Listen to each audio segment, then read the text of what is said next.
right. Why don't we go ahead and get started? So hello, everyone, and welcome. Today's presentation is hosted by the Office of the National Coordinator for Health Information Technology, the Office for Civil Rights, and Altarum. The Office of the National Coordinator for Health IT is at the forefront of the administration's health IT efforts and is a resource to the entire health system to support the adoption of health information technology and the promotion of nationwide health information exchange to improve healthcare. The Office for Civil Rights, or OCR, ensures compliance with our nation's civil rights, conscious and religious freedom, and health information privacy and security laws by investigating complaints and conducting compliance reviews, requiring corrective and remedial action, promulgating policy and regulations, and providing technical assistance in public education for the American people. Altarum is a nonprofit organization that works with federal and state.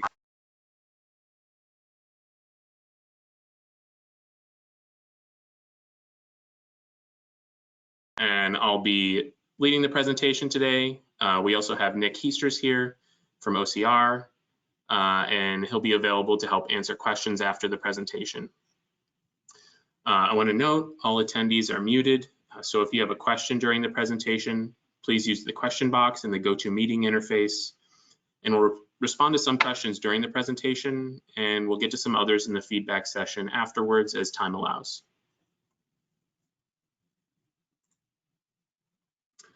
All right, so I want to go over the agenda. First, I want to talk a little bit about what is a security risk assessment generally. Next, we'll talk a little bit about the SRA tool. This will be an overview of the tool. And for those of you who may have some experience with the tool, if you've downloaded a previous version, there will be some information here that you're probably already familiar with. But we do have folks on these webinars who haven't used the tool before, so we like to give an overview. Next, we'll talk about enhancements in version 3.4 of the tool, which we just released on Tuesday of this week. So that's now available to download on healthit.gov. And finally, we'll have some time for Q&A.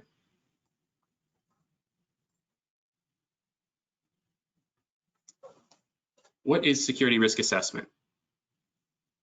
The HIPAA security rule states that a covered entity or business associate must conduct an accurate and thorough assessment of the potential risks and vulnerabilities to the confidentiality, integrity, and availability of protected health information, or EPHI, held by an organization. So what does this mean? First, a covered entity.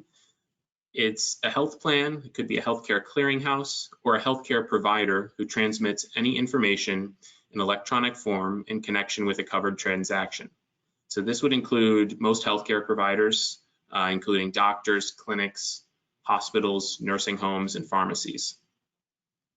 A business associate is a person or entity that performs certain functions that involve the use or disclosure of protected health information on behalf of a covered entity or another business associate. The security rule requires covered entities to maintain reasonable and appropriate administrative, technical, and physical safeguards for protecting patient health data. Specifically, covered entities must ensure the confidentiality, integrity, and availability of all EPHI they create, receive, maintain, or transmit. They must identify and protect against reasonably anticipated threats to security or integrity of information. They must protect against reasonably anticipated impermissible uses or disclosures. And they also must ensure compliance by their workforce.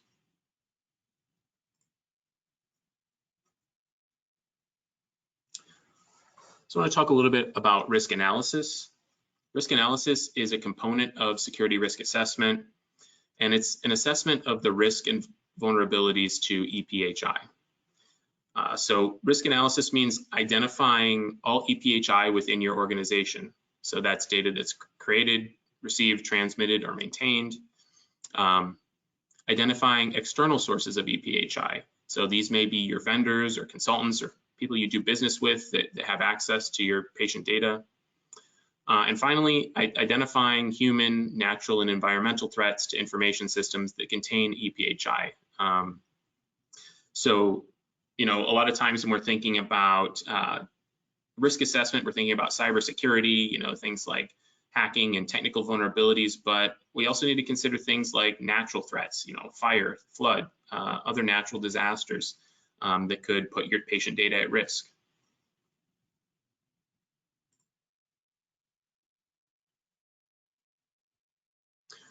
What are we hoping to get out of a security risk assessment, or what are we hoping to accomplish?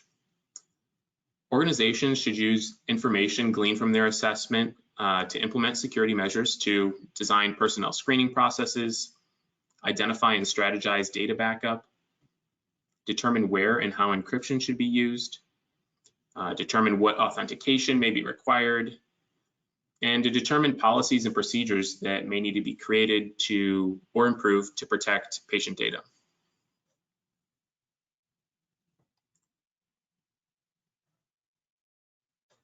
So that's a little bit about security risk assessment generally. And when we talk about the security risk assessment tool, we're talking about a tool created for small to medium-sized practices and organizations. And so there are some challenges that small to medium-sized organizations face. First is that they may be vulnerable. Small healthcare organizations are vulnerable to attack and breaches in protocol that could put sensitive patient data at risk. Second, as we already mentioned, security risk assessment is required. The HIPAA security rule requires healthcare providers, health plans, and business associates conduct a security risk assessment and implement safeguards to protect their patient data. And also small budgets and few staff. Some of us may have our healthcare needs met by large organizations which have plenty of dedicated staff and organizational structure to ensure strong security posture. There are many small providers who don't have those same resources. So with that in mind, we created the SRA tool, ONC and OCR, created the tool, and it's an accessible and easy to use tool that helps practices identify and assess risks to their EPHI, and it suggests security measures to help reduce those risks.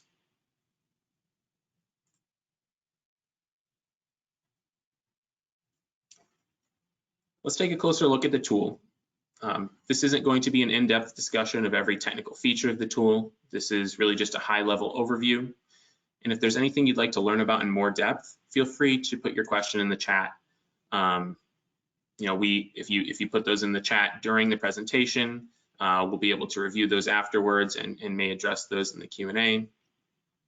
I also want to remind folks that there's a user guide out on the download page on healthit.gov that covers the functionality, all the functionality of the tool in great detail.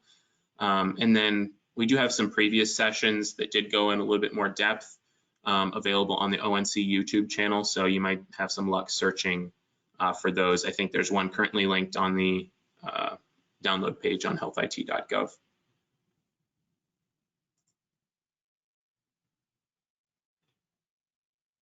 So first I want to talk about downloading and installing the tool. So a lot of our interactions with computers these days take place in the web browser. I know most of the work I do on my computer, it's through the browser, it's through Chrome or Edge. And that's not really what the SRA tool is. The SRA tool is an application that you need to download and install, and it runs from your local computer. It's nothing that you access from the internet. And so we like to go over, just walk through some of the steps involved with downloading and installing the tool and cover some commonly asked questions to deal with that. So when you're downloading and installing the tool, there are a few basic things to understand.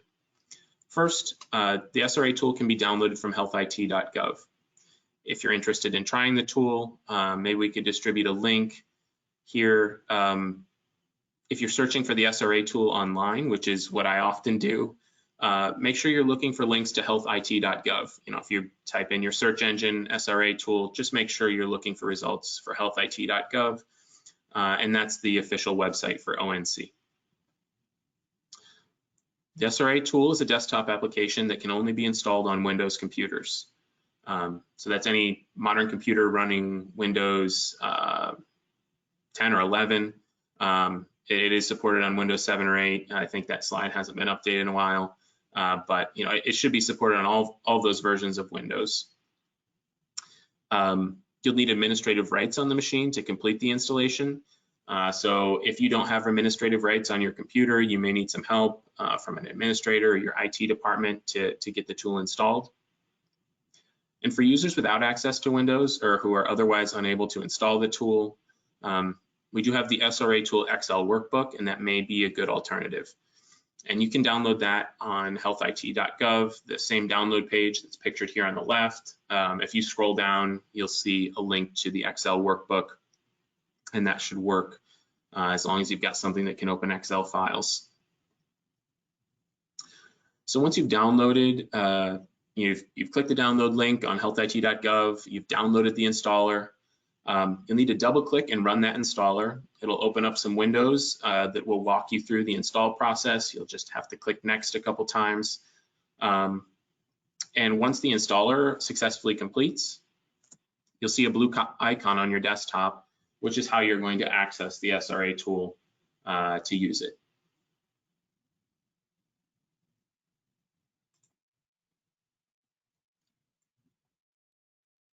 Okay, now we're in the tool. We've opened the tool, we've installed it, we've launched it, and this is the first screen you're going to see, the welcome screen. And here you've got a couple options. You can continue an SRA or you can start a new SRA. Today, I'm just going to review the process of starting a new assessment.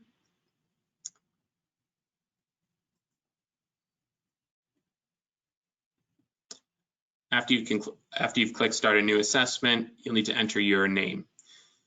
And this serves to provide an audit trail of who answered each question. Multiple users can contribute to an assessment, and each user can log in under their own username.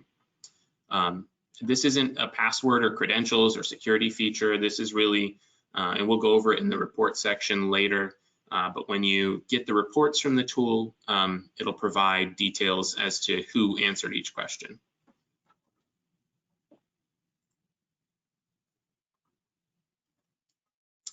Next, you'll need to select a location to save your file. The SRA tool is designed to open and save SRA files. SRA files are a proprietary file format, and these can only be opened with the SRA tool. I think this is important for folks to understand, especially if you're just using the tool for the first time. You use the tool to create an SRA file, and that SRA file is saved on your local machine or network. And I'd like to remind that you'll need to file it away somewhere that you're going to remember it. We do get some calls into the help desk, people asking, can you help me find my file? Can you send me my file from last year? And it's just important to remember that this is something that you save on your own computer. Nothing is transmitted to ONC or OCR. And even though the SRA file is a proprietary file format, if you start working in the tool and you say you want to pivot to something else or take your work outside of the tool, you can export your results to Excel and PDF.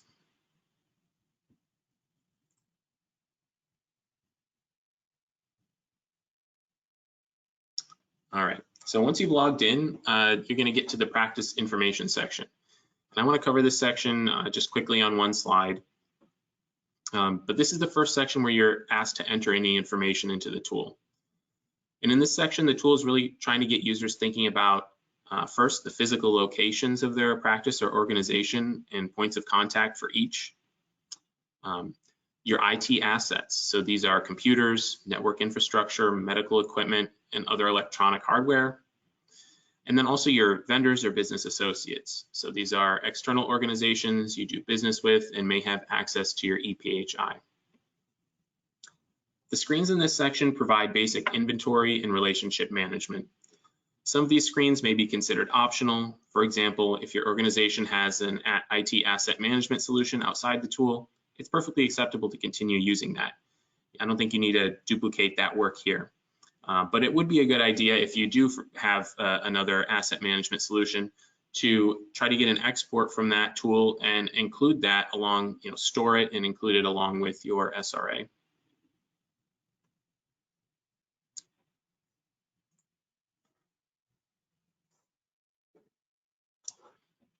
Next, you'll get to the assessment section of the tool, which is really the bulk of the SRA tool's content. It contains 7 sections of multiple choice questions, along with a threat and vulnerability rating component and a summary for each section. The assessment screens are laid out with a question at the top in the center. The answer options are below, and then there's education and references panes on the right. The education pane provides guidance related to each response given. So this information changes based on the response you click. In the example here on the left, yes is clicked. If we drop down and we click no, that information in the education box would change. And then the references pane, which provides relevant citations to the HIPAA security rule, the NIST cybersecurity framework, and health industry cybersecurity practices, or HICCUP.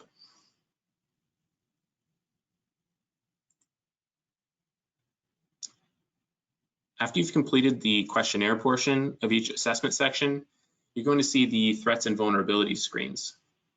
So you're asked to select from a list of vulnerabilities that may be applicable to your practice or organization.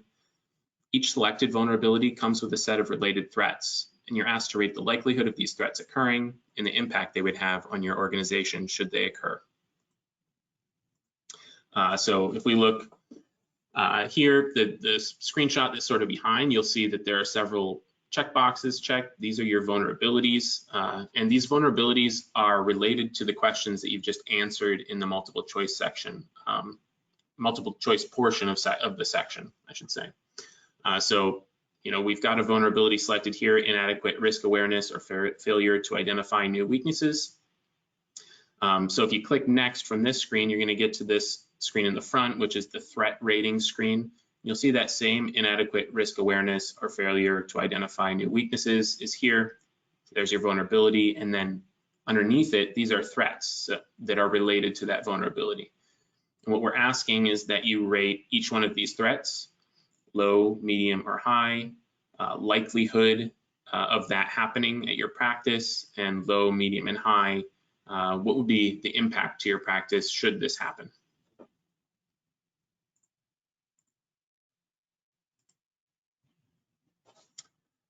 All right, after you've completed the threats and vulnerabilities, you'll see a section summary. Each section ends with a summary.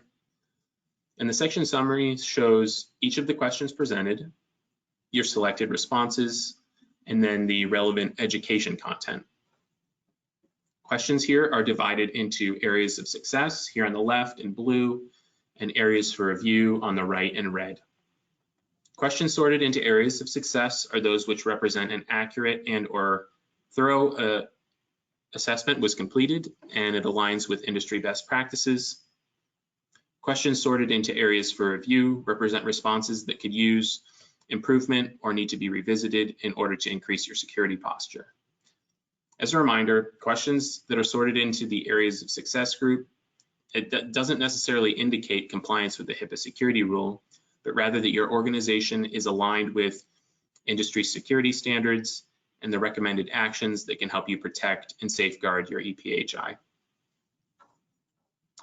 There's also the additional information box and the add a document feature at the end of each section.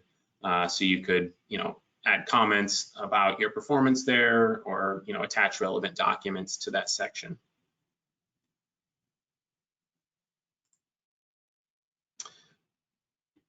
So once you've completed all 7 sections, the reports are going to be available. And the first report you'll see is the summary report.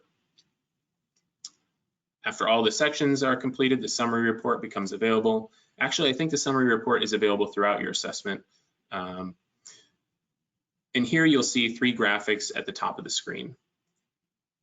So here on the left, you've got risk score, and risk score is the percentage of questions sorted into areas for review out of the total number of questions presented. In the middle, you've got areas for review, and this is just a count of the questions that you responded to that were sorted into areas for review. So it really shows similar information to the risk score. It's just shown a little bit different. This is a percentage. and this is a count. And then on the right, you've got vulnerabilities, and this is a simple count of the number of vulnerabilities that you selected as applicable to your practice.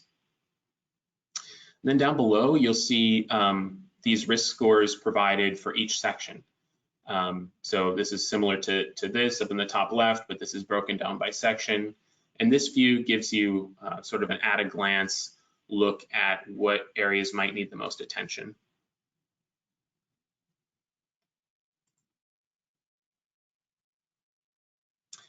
Next is the risk report. And this is a summary of all the areas of risk identified in your assessment. This means any questions sorted into areas for review or vulnerabilities you've selected as applicable to your practice. In this report, the impact and likelihood ratings are combined into a singular risk rating based on the risk assessment rating key at the top of the report. So you'll see that you've got likelihood here along the side and impact along the top, and really this just taking the product of those and combining and getting one output, and those are the risk ratings shown down here. And then on the top left, you've got the risk breakdown chart, which is a simple pie chart showing the risk level of threats identified during your SRA.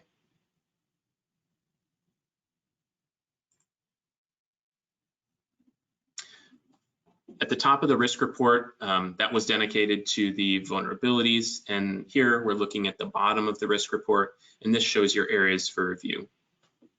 The areas for review are listed by section and question number, and we're showing the question, the response, the relevant education information, and then the references.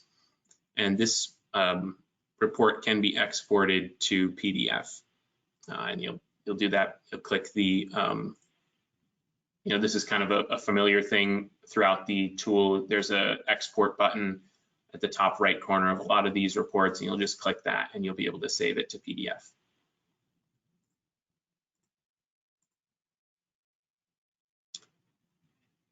Next, there's the detailed report, and this is a collection of all data captured in your security risk assessment.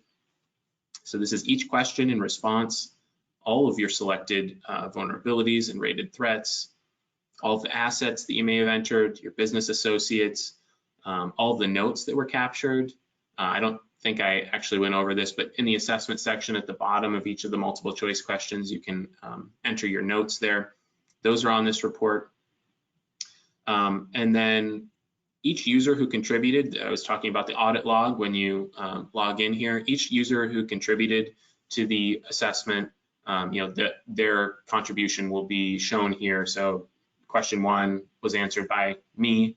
It looks like I answered it on Friday, March 4th, 2022. So my name and the date and time stamped there. And we do recommend saving a copy of this report each time you do a risk assessment. This is the most complete export of the work that you've put into your security risk assessment, and this is really the one that you want to make sure you save for your records. And you can actually export this one to both PDF and Excel, and that Excel export will give you a little bit more flexibility if you want to add information or add columns and things like that.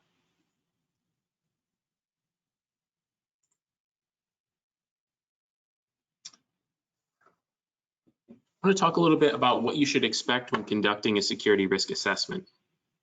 Many users approach the SRA tool not entirely sure what to expect, and that's understandable. And I can't cover everything that you should expect, but I want to give you some tips and things that you should keep in mind. The first thing is that you should expect to spend a significant amount of time completing your SRA, especially if you haven't done one before. There are many resources available to provide guidance, and some of which are called out inside the tool itself. So there's help out there, but the process still requires an investment of time and effort. This is sort of a garbage in, garbage out philosophy. The results of your risk assessment aren't going to be accurate if you're not really taking the time to answer the questions thoroughly. And in order to complete an accurate and thorough assessment, you need to understand your IT environment. how it's used in your daily operations, and what threats may be facing your organization. It's really important to ensure that your scope of risk assessment is inclusive of all EPHI in your organization.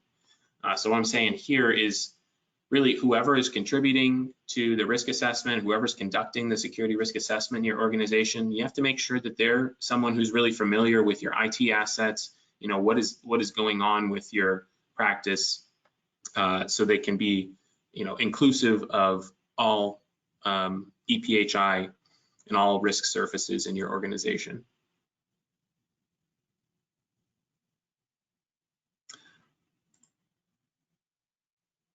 Okay, so now it's time to talk about some of the enhancements to the tool this year. And if you've used the tool before, these will be some things that are new to you this year. You can go ahead and download these on healthit.gov right now. So first, we've added a glossary feature. So this is a static glossary page you're seeing here on the left, and it's providing a list of relevant terms and definitions. And you'll see that the glossary is its own new menu item in the left navigation menu. But also with the glossary, we're also including embedded definitions. And I'll go to the next slide to give you a better look. So with embedded definitions, you'll see up here in the question, you'll see that the word risk is underlined. And if you come down to the education, you'll see that risk is underlined again. And then here, hiding behind this tooltip, is the word confidentiality is underlined. So anytime you see an underlined term in the tool now, if you hover over that with your mouse, you'll get a definition. And there's a list of terms that we rolled out with, but this is some functionality that can be expanded over time. And we encourage anybody who's finding something difficult to understand with the tool, if you want to call that out and send it to the help desk, we do hope to expand this glossary feature over time.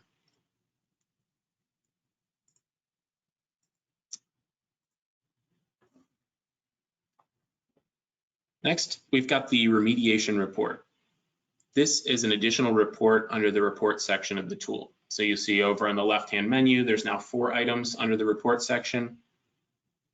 And much like the risk report, this report lists all areas of risk identified in your assessment.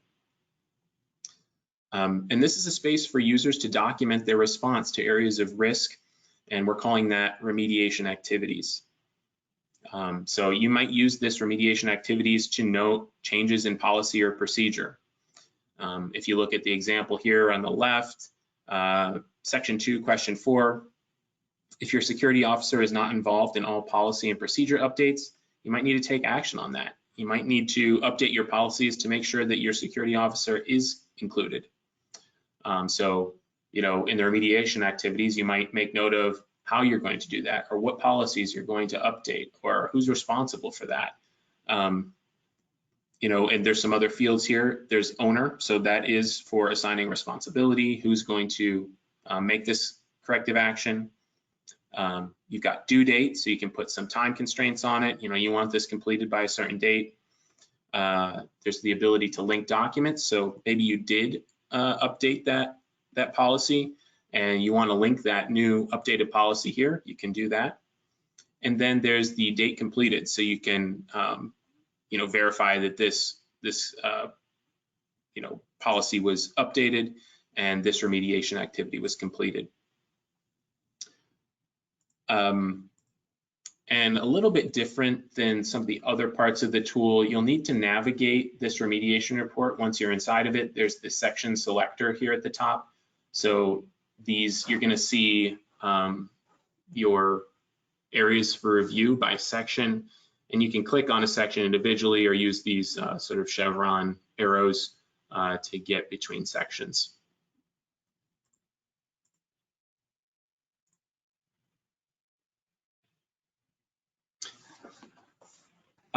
Next, we've got the HICCUP 2023 edition updates. The Department of Health and Human Services 405D group has made updates to health industry cybersecurity practices, or HICCUP.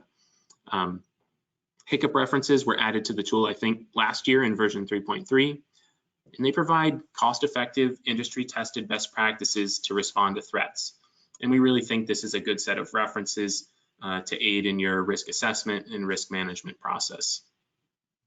You'll find that the updated references reflect some of the new additions to HICCUP. You also find that the links, once you click on the reference there and you get a link to HICCUP, that will take you to the updated HICCUP 2023 edition references.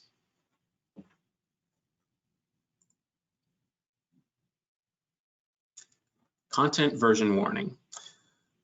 As some of you download version 3.4 of the tool for the first time, and let's say you open up an assessment that you had worked on in version 3.3 or even 3.2, you may see this warning, and it'll say content version out of date. This warning does not indicate a fatal error. This is just informational, and it can be dismissed and you can work on your file normally. When we release new versions of the SRA tool, we may release updates to both the content and to the software itself. And when I say content, I mean the questions and the education and the references. Those are things, let's say you were working on an SRA file with version 3.2. When you upgrade your SRA tool to version 3.3 and you load that old file, everything you were working on is still going to be the same. So the questions and content are only updated if you start a new file. So what this warning is saying is, hey, we see that you're loading an old file here. If you want to take advantage of some new updates to the questions and content, you may consider starting a brand new file. And just to note, up until this point, most content changes between versions have been minor. We've done some things. We've added references. Last year we added HICCUP. We've made some changes to wording. We've corrected grammar. I think we may have changed a couple questions here or there. But this can't be guaranteed for all versions that may follow. There is a possibility that we could add a section or remove questions or add questions on a larger scale. And you may want to, those are some important updates that you'd want to be aware of. So I hope that helps explain the content version warning and why some of you may be seeing that if you're loading an old file.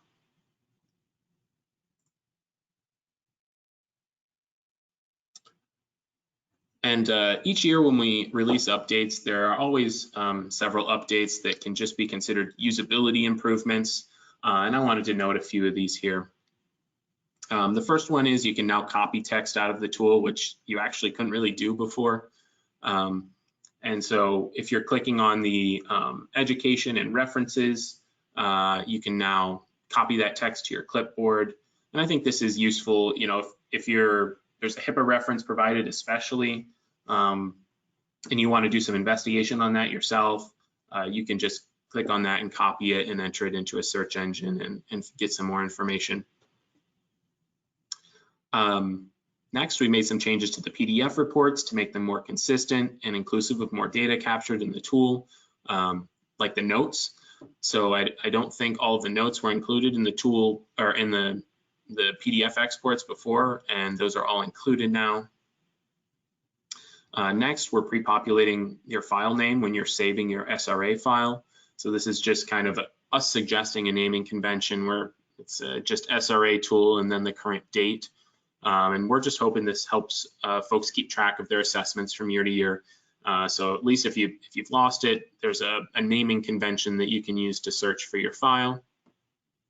And then just some other usability improvements and bug fixes that aren't really worth going into here, but hopefully you're finding the tool easier to use and smoother year after year. I do want to remind everyone of the SRA Tool Excel workbook.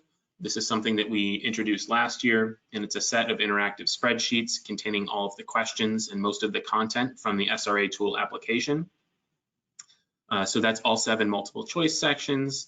The threats and vulnerabilities can be selected and rated, and the same education and references found in the Windows tool are present in the Excel workbook. And I mentioned this is an interactive spreadsheet, and what I mean by that, if you see here, you've got your your question here, and then these are your responses, and there's this indicator column that allows you to put a checkbox to mark your response. And you'll see that on question 1 here, no was selected. They haven't completed a security risk assessment before, and the whole row is highlighted in yellow. And that's something that's done automatically in the spreadsheet. And this is really showing you your areas for review.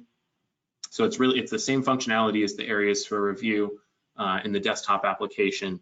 And so we're really just pulling those areas for review to your attention, pulling them to the front by highlighting them there. And then for the threats and vulnerabilities, it's the same thing as the desktop application. You've got likelihood and impact columns. You're rating those on low, medium, and high. You're rating your threats here. And you're getting that output of a risk score, that combined risk rating here. And as I mentioned, this is a platform agnostic solution. So if you're using an Apple computer or Mac or Linux, hopefully you've got something that can open Excel files, and you should be able to work on an assessment here if you can't install the tool.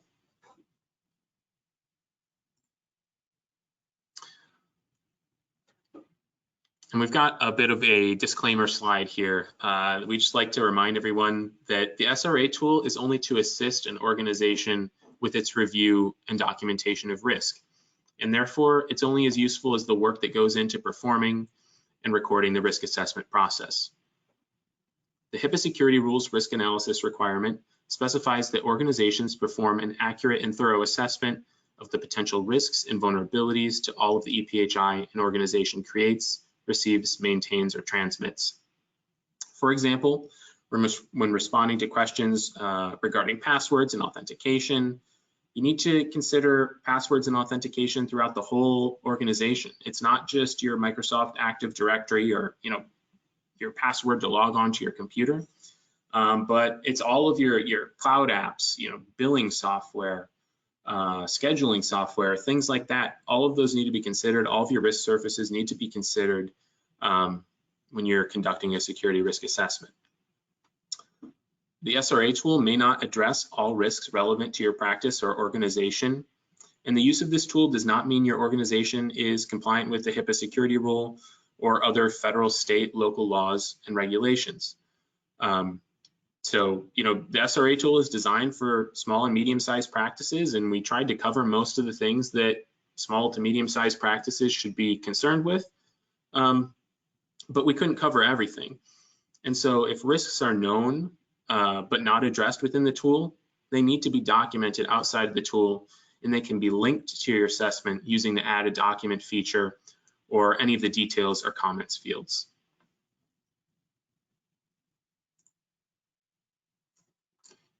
Okay, that concludes the prepared portion of our presentation. I want to start getting into Q&A right now.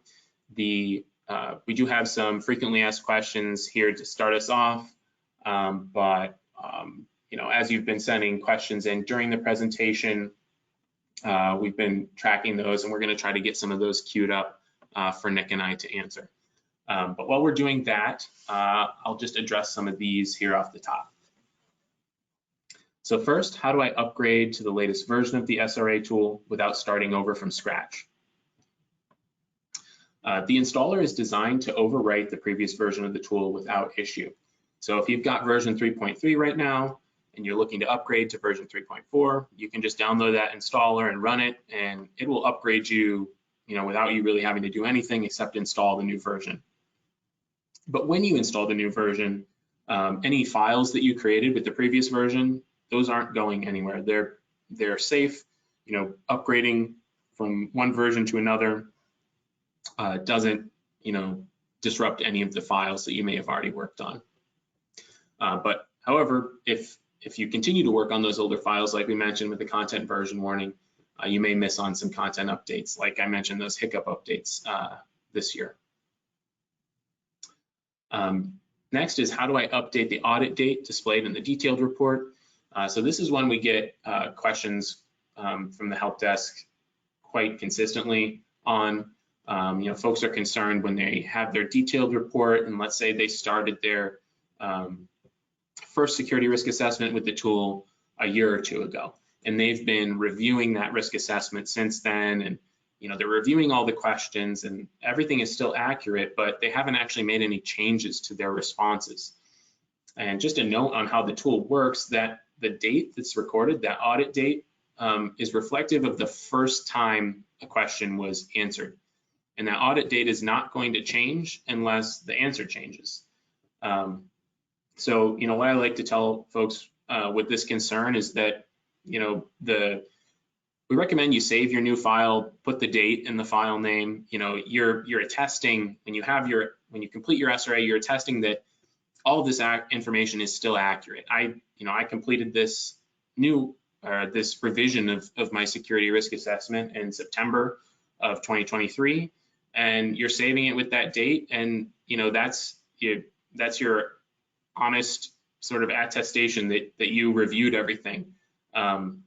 If you really want to update those dates, you need to either start a new assessment, or you can toggle, you can change your answer, to sort of make the dates update. But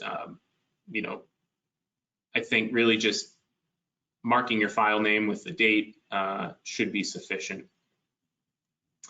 Next, I think we kind of answered this one. I mean, is the tool available for Mac, Apple or Mac computers? It's not, and we don't have any plans to make it available, but we really think those users should consider the Excel workbook. And then finally, does your SRA file or report need to be submitted anywhere? And just want to remind everyone that your SRA file is for your own records. It may be required for an incentive program like MIPS, but that's outside the scope of the tool.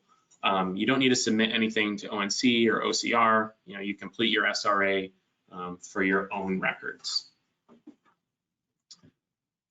All right.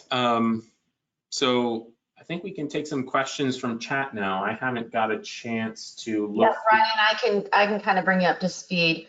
The first question that has come in a couple different times, and we knew about this one, is about multiple users in the same SRA at the same time, how that's done and how it's shared across different users is one of the very first ones. I was hoping that you could address. Yeah, I can touch on that.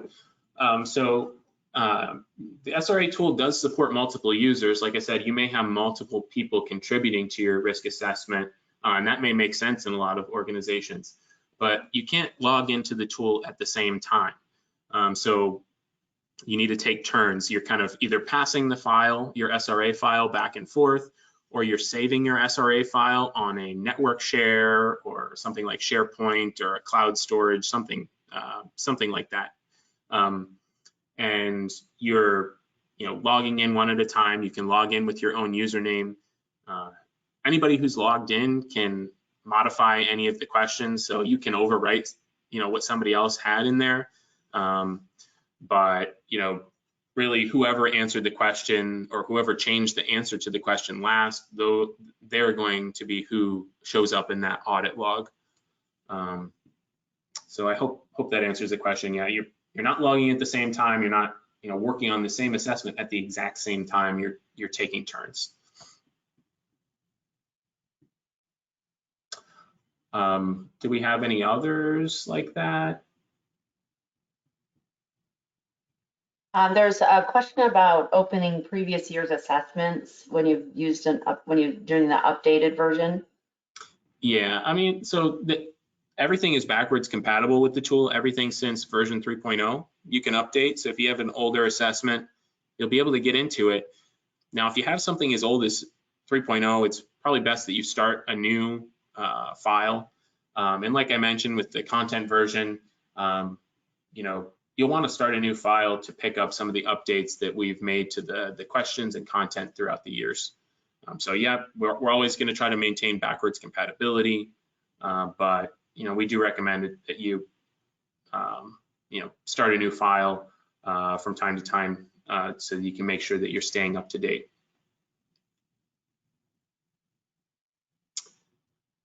And there's one for Nick. I wonder if he can answer it. It says, is the comprehensive risk assessment conducted by the internal function and using the SRA tool sufficient?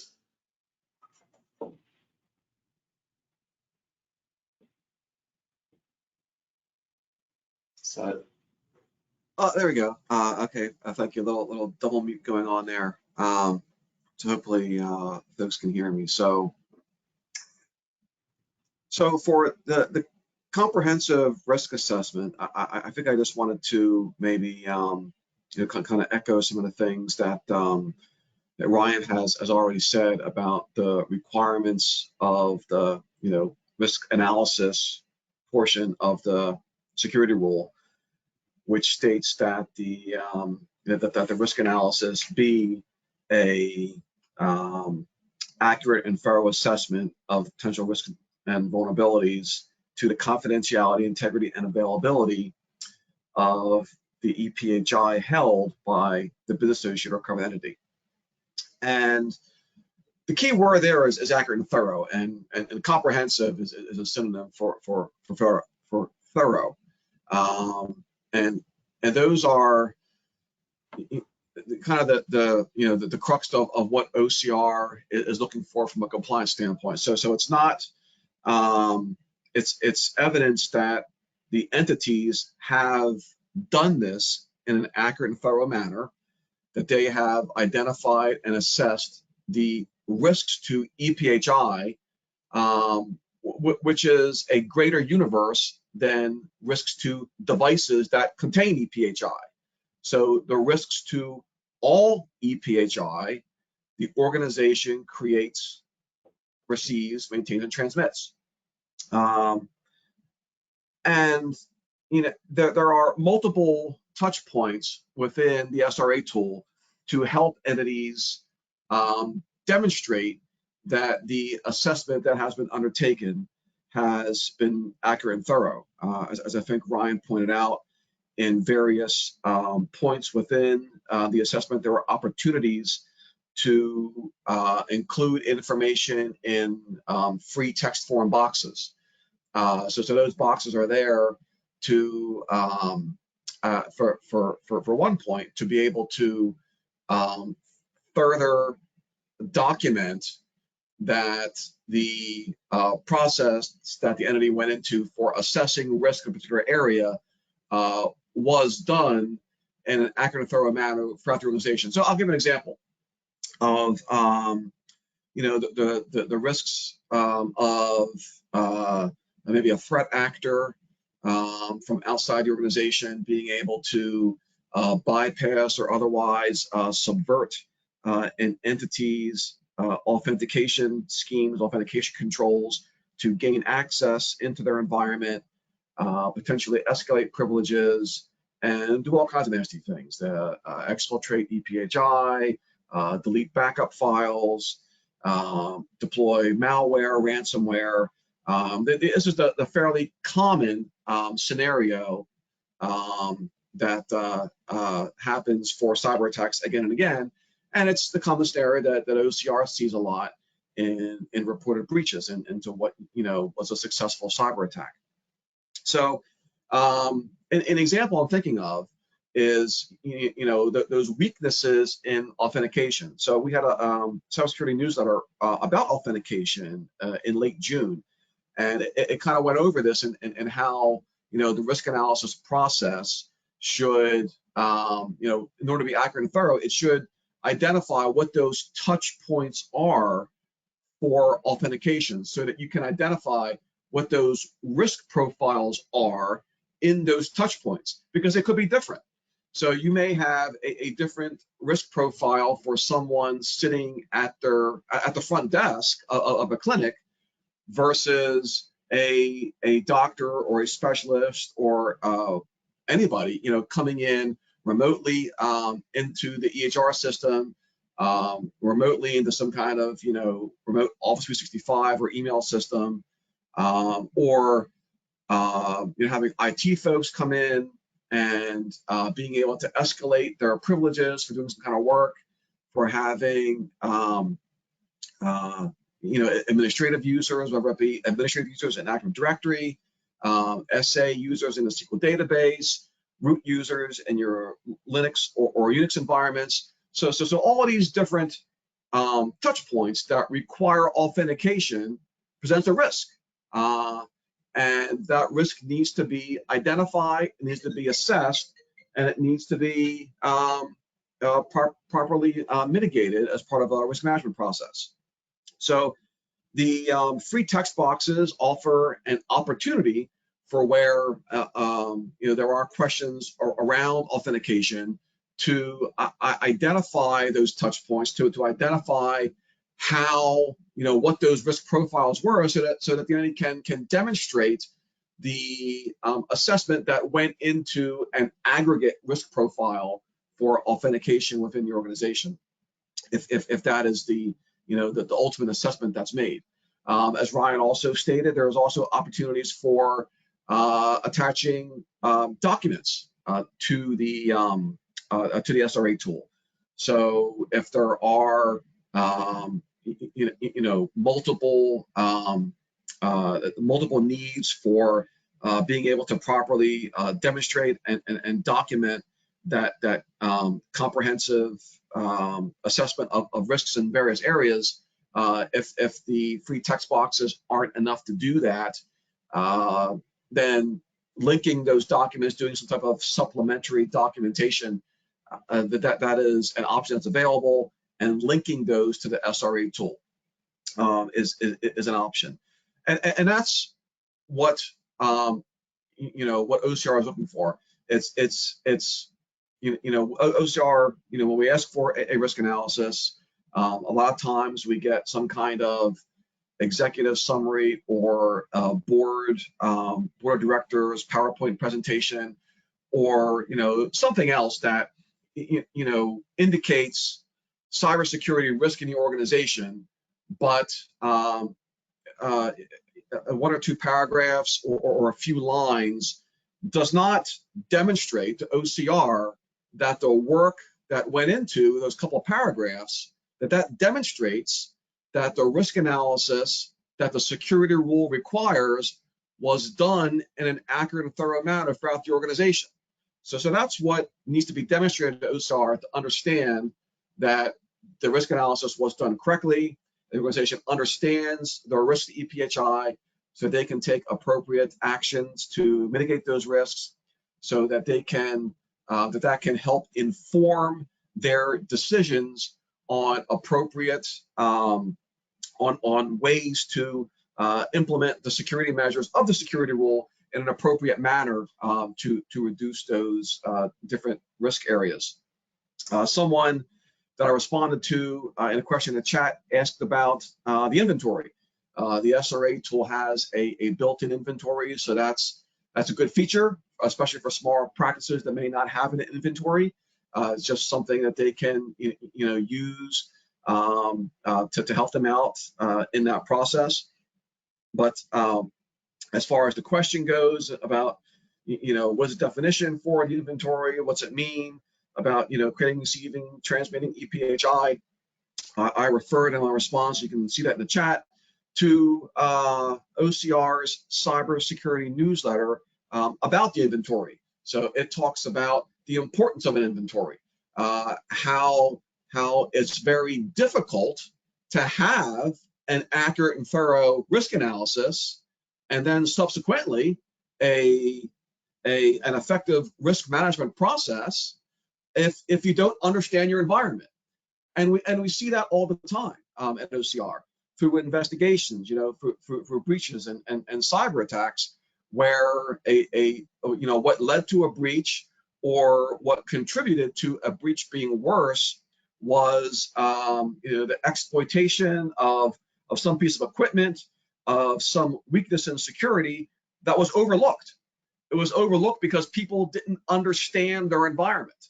So it's very important to to have something that some kind of tool that allows organizations to do that, so that they can conduct our risk analysis and risk management processes in an appropriate way. So I think I kind of rambled on a little bit there. I hope I answered the question. Thank you, Nick. We appreciate you answering that question so thoroughly. Ryan, could you get to the glossary question and then questions that don't apply to your organization? Yeah, so I think we're seeing a few questions people asking whether the glossary can be exported, and also that they're not seeing the glossary as part of the Excel version. And I think those are two very good observations. Yeah, the glossary is not currently included in the Excel version, and that would be something that would be really easy to do. So, that kind of suggestion is something that we can take and, probably issue an update and include that. I think that's a great idea. Also, can the glossary be exported? At this point, it can't, but that's something that we could consider as well.